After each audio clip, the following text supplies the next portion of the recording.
Individuals who are able to ask for things positively and convincingly are more likely to get their needs met and less likely to experience conflict. Today, we are going to focus on how to ask for things within relationships in a positive manner. This skill helps in a variety of ways. Individuals are more likely to get what they need. Individuals learn how to achieve mutually satisfying solutions.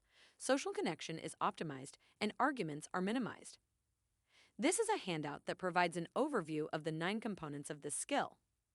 Our goal is to use this handout whenever problems occur within relationships, as well as when it is necessary to make a request of someone.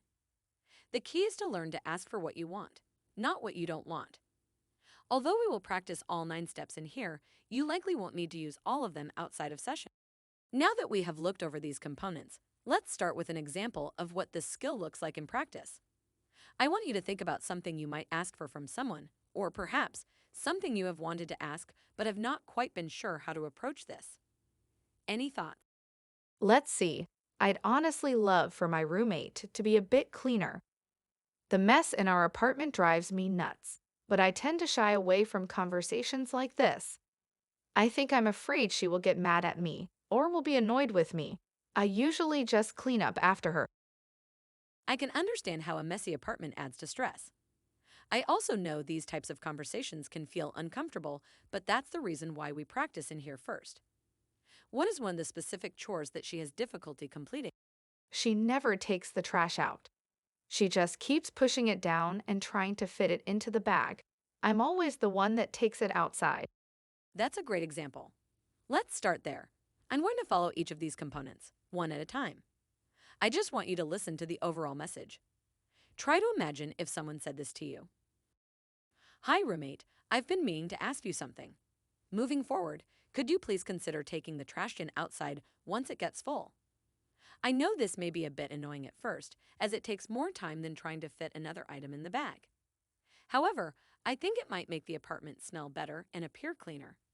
And I think it would help me feel less stressed. If you'd like, I can walk with you the first couple times to make sure you know where to take it. And in return, I'll try my best to not vacuum early in the morning. I know that sometimes wakes you up. It would mean a lot to me to see you helping out. I'd really appreciate this.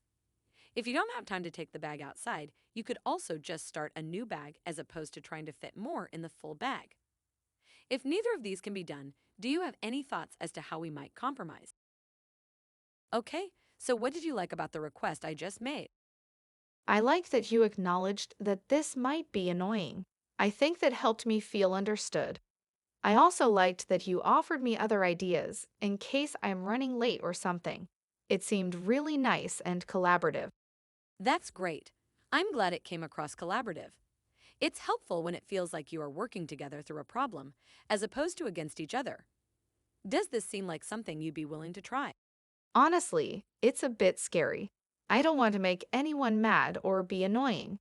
I think I'll need some practice before I feel confident enough to use this in real life. Absolutely. This is like any other skill. It takes practice to feel like we can use it in higher pressure situations.